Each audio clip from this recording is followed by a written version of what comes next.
अस्सलाम वालेकुम दोस्तों, मैं हूं डॉक्टर नवीद हैदर और आप देख रहे हैं मेरा यूट्यूब चैनल हेल्थ गाइड।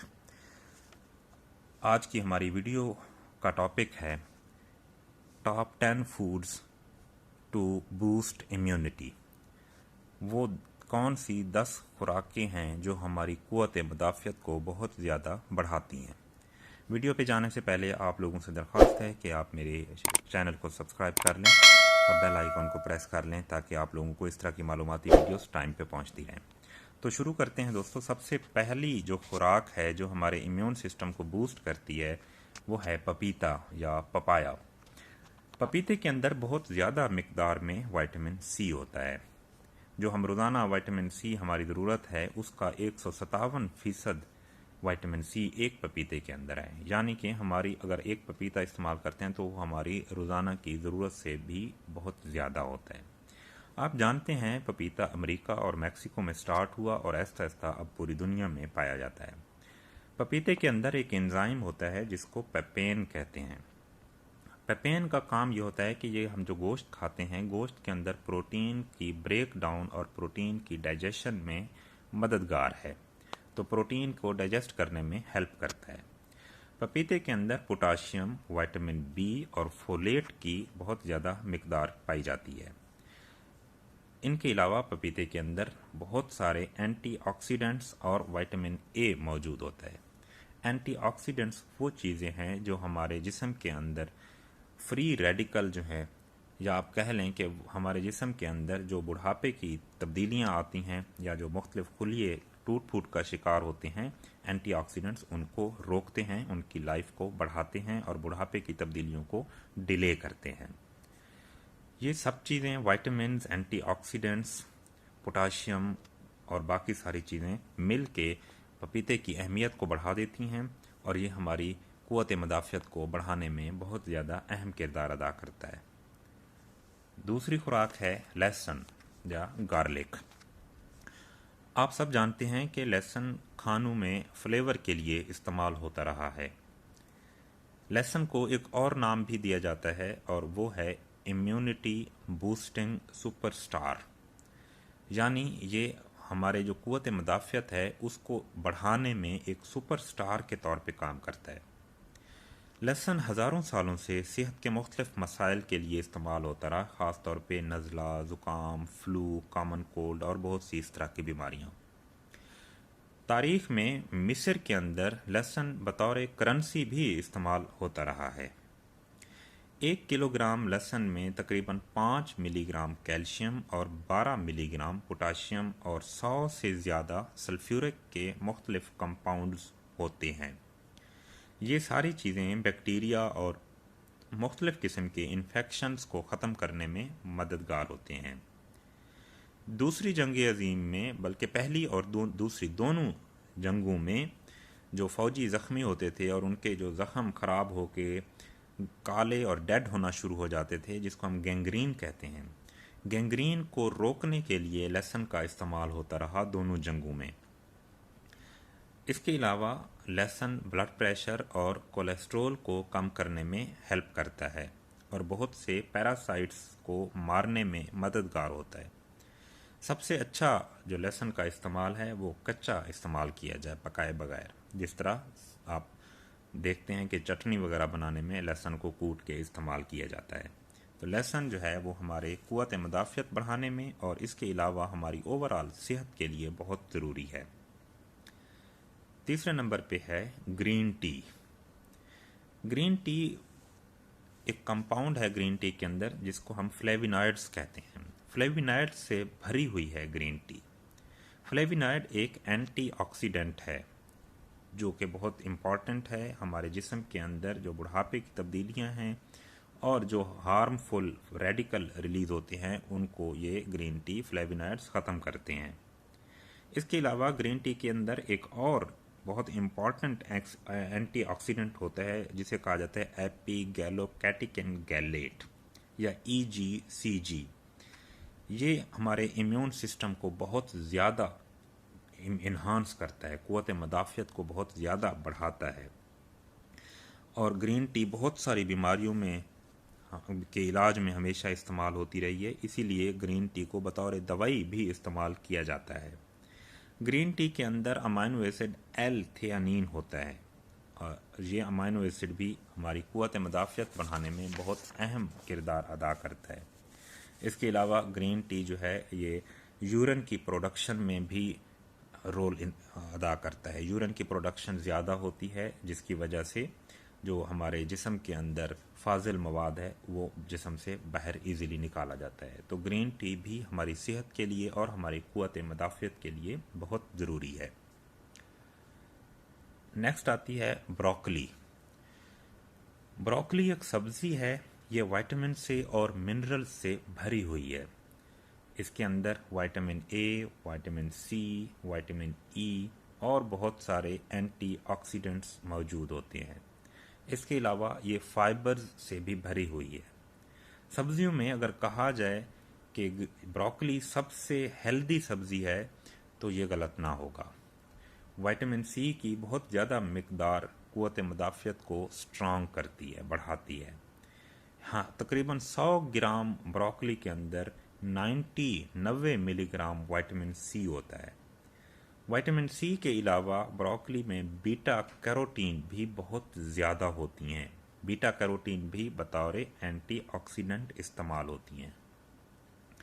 सबसे अच्छा इस्तेमाल ब्रोकली का कच्चा इस्तेमाल है। सलाद वगैरह बना के इस्तेमाल कर सकते हैं आप इसको, या अगर पकाना भी है तो हल्का बॉयल करके, हल्का नीम पका हुआ होना चाहिए ताकि इसके जितने भी इसके अंदर अज्जा हैं वो ज़ाया, पकाने से ज़ाया ना हों।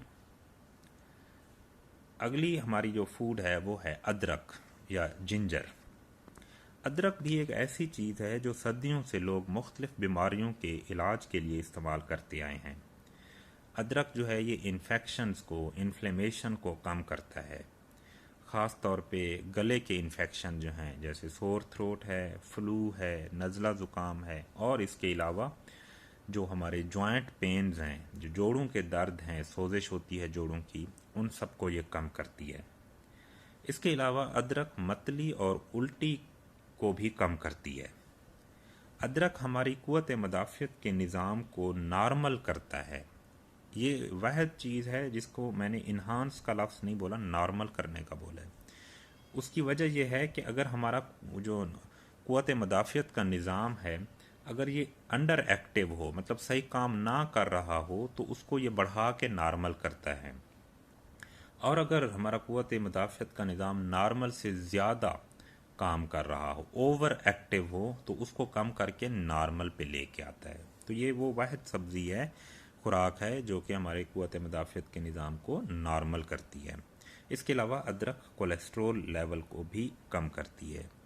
तो अदरक भी वो शानदार खुराक है जो इम्यून सिस्टम को भी बढ़ाती है, उसके अलावा बहुत से और बीमारियों में भी मददगार होती है। अगली जो खुराक है वो है पालक, स्पिनक।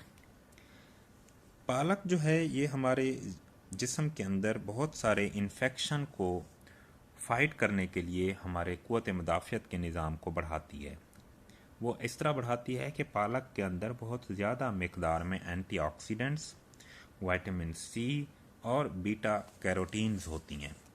इसके अलावा पालक जो है वो भरी हुई है कैल्शियम से, आयरन से, मैग्नीशियम, पोटाशियम, विटामिन ए और फोलेट से। तो पालक में भी बहुत सारे विटामिन्स हैं और एंटीऑक्सीडेंट्स हैं। सबसे अच्छा इस्तेमाल तो पालक का भी कच्चा ही है इस्तेमाल, लेकिन पालक की एक और खूबी भी है, वो ये है कि अगर इसको लाइट कुकिंग इसकी की जाए तो लाइट कुकिंग से विटामिन ए और विटामिन सी जो हैं और कुछ और विटामिन्स हैं जिनकी मिकदार बढ़ जाती है। वो इसलिए कि जो कच्ची पालक है उसमें विटामिन ए, विटामिन सी, जो ऑक्सैलिक एसिड है वो इसके अंदर मौजूद होता है, इसके साथ वो बाउंड होते हैं, इसके साथ वो कह लें कि चिमटे हुए होते हैं और वो पकाने से रिलीज़ हो जाते हैं। तो विटामिन ए और विटामिन सी की मिकदार पालक को पकाने से बढ़ जाती है। तो पालक भी हमारी क़ुव्वत मदाफ़ियत के निज़ाम के लिए बहुत ज़रूरी है। जो नेक्स्ट फूड्स हैं हमारे क़ुव्वत मदाफ़ियत को बढ़ाने के लिए, उनको हम कहते हैं सिट्रस फ्रूट्स या तुर्श फल। इन तुर्श फलों में टॉप पे जो है वो ऑरेंज है, उसके अलावा लेमन है, लीमू, लाइम है और ग्रेप फ्रूट है। तुर्श फल जो हैं ये विटामिन सी का बेहतरीन ज़रिया हैं। विटामिन सी बहुत ज़रूरी है हमारे इम्यून सिस्टम के लिए। मैं काफ़ी दफ़ा पीछे भी बता चुका हूँ, आपको बताता चलूँ कि ये क्यों ज़रूरी होता है। विटामिन सी जो है ये हमारे खून के सफ़ेद खुलियों को बढ़ाता है, उनकी जो प्रोडक्शन है जिस्म के अंदर वो बढ़ती है। और जो सफ़ेद खुलिये हैं ये हमारे इन्फेक्शंस को ट्रीट करने में या इन्फेक्शंस को ख़त्म करने में, इन्फेक्शंस के ख़िलाफ़ लड़ने में बहुत अहम किरदार अदा करते हैं खून के सफ़ेद खुलिये। इसके अलावा जो सिट्रस फ्रूट्स हैं ये हमारी छाती और सांस की नालियों के इन्फेक्शंस के लिए इस्तेमाल होते रहे हैं और होते हैं, जिसमें फ्लू है, नज़ला है, ज़ुकाम है, नमूनिया है। इनके अलावा मलेरिया है और डायरिया में भी सिट्रस फ्रूट्स का इस्तेमाल बहुत ज़्यादा मुफीद होता है। आपको एक बात बताता चलूँ कि हमारे जिस्म में वैसे तो अल्लाह ताला ने ऐसा सिस्टम रखा है कि जो भी ज़रूरत की चीज़ें होती हैं वो हमारे जिस्म स्टोर करता है, ताकि अगर नहीं मिलते किसी टाइम तो वो उनको इस्तेमाल कर सके। लेकिन विटामिन सी हमारे जिस्म में स्टोर नहीं होती, इसलिए विटामिन सी हमें अपनी डेली खुराक में चाहिए होती है। तकरीबन 75 से 100 मिलीग्राम विटामिन सी हमारी डेली की रिक्वायरमेंट होती है। तो जितने भी फ्रूट्स हैं या वेजिटेबल्स हैं जिनमें विटामिन सी होता है वो हमारी डेली खुराक का हिस्सा होने चाहिए। अगला जो फूड है जो हमारे क़ुव्वत मुदाफ़ियत के निज़ाम को बढ़ाता है, इम्यूनिटी को इंक्रीज़ करते हैं, वो हैं सुर्ख मिर्चें, या जिसको इंग्लिश में रेड बेल पेपर कहते हैं। सुर्ख मिर्चों के अंदर बहुत ज़्यादा विटामिन सी होता है। अब कहने को तो ये आप लोगों ने भी सुना होगा कि सिट्रस फ्रूट्स में सबसे ज़्यादा विटामिन सी है, लेकिन सुर्ख मिर्च के अंदर सिट्रस फ्रूट से भी डबल मिकदार में विटामिन सी होता है। वो तो विटामिन सी हमारे इम्यून सिस्टम को बढ़ाता है। विटामिन सी के अलावा जो एक और एंटीऑक्सीडेंट पहले भी जिक्र किया है, बीटा कैरोटीन्स। बीटा कैरोटीन्स भी रेड बेल पेपर के अंदर बहुत ज़्यादा होती हैं। और बीटा कैरोटीन्स का काम यह है कि ये हमारी आई साइट को बढ़ाती हैं, आइज़ के लिए बहुत ज़रूरी होती हैं, ये हमारी स्किन की हेल्थ के लिए बहुत ज़रूरी हैं। और इसके अलावा बहुत अहम काम है इनका कि ये कैंसर को प्रिवेंट करती हैं, कैंसर को नहीं होने देती रेड बेल पेपर्स। और आखिरी फूड आपको मैं बताता चलूँ, ये वैसे तो आखिरी नहीं है, और बहुत सी ऐसी खुराकें हैं जो हमारे क़ुव्वत मुदाफ़ियत को बढ़ाती हैं, लेकिन हमारा चूँकि लिमिटेड टाइम है, मैं टॉप की वो खुराकें आपको बता रहा हूँ जो ज़रूरी हैं। जो लास्ट पे है वो है एप्पल, सेब। बहुत सी वजूहात हैं जिनकी वजह से सेब हमारी क़ुव्वत मुदाफ़ियत को बढ़ाते हैं।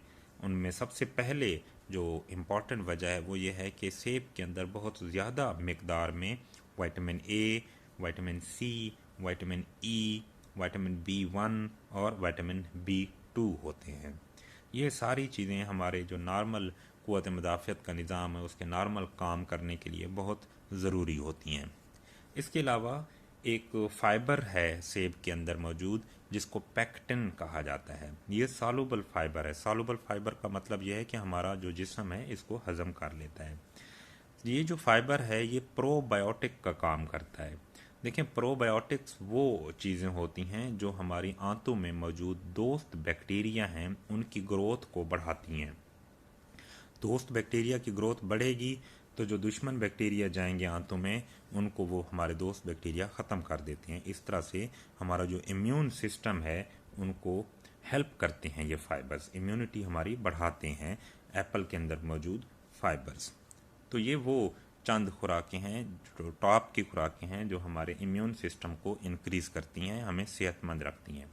आजकल के जिस तरह के हालात हैं, जो इन्फेक्शंस फैले हुए हैं, उसमें ज़रूरी है कि इनमें से जो चीज़ें अवेलेबल हों, जो चीज़ें हम ले सकते हैं, उनका जो इस्तेमाल है वो रोज़ाना की बुनियाद पे किया जाए ताकि हम इन्फेक्शन से हमारी बॉडी अपने आप को बचा सके। तो ये खुराकें हैं। खुराक के अलावा कुछ इंपॉर्टेंट 2-3 पॉइंट्स हैं जो हमारी इम्यूनिटी के लिए ज़रूरी हैं, वो भी आपको बताता चलूँ। सबसे पहले है एक्सरसाइज। रोज़ाना की लाइट एक्सरसाइज बहुत ज़रूरी है हमारी क़ुव्वत मुदाफ़ियत को नॉर्मल रखने के लिए। दूसरे नंबर पे है पुरसकून नींद। 6 से 8 घंटे की नींद बहुत ज़रूरी है हर नौजवान के लिए, ताकि उनकी जो बॉडी है उसकी ज़रूरत है, रेस्ट ज़रूरी है, वो उसको मिलता रहे। उससे क़ुव्वत मदाफ़ियत का निज़ाम नॉर्मल काम करता है। और तीसरे नंबर पे आ जाती हैं मुख्तलिफ़ किस्म की सप्लीमेंटेशन, जो हम खुराक के अलावा गोलियों की सूरत में लेते हैं। जैसे आप कह लें आयरन की गोलियां हैं, फोलिक एसिड की गोलियां हैं, कैल्शियम की गोलियां हैं। तो ये चीज़ें भी हमें ले लेनी चाहिए महीने, 2 महीने में, 3 महीने में एक आध दफ़ा। ये भी हमारे लिए बहुत ज़रूरी होती हैं। तो दोस्तों, अगर आपको वीडियो पसंद आई है तो लाइक करें, कमेंट करें। आपका कोई सवाल है तो वो भी कमेंट में आप पूछ सकते हैं। मेरे चैनल को सब्सक्राइब करें। इंशाल्लाह बहुत जल्दी एक और वीडियो के साथ मिलेंगे। Thank you very much. अल्लाह हाफिज़।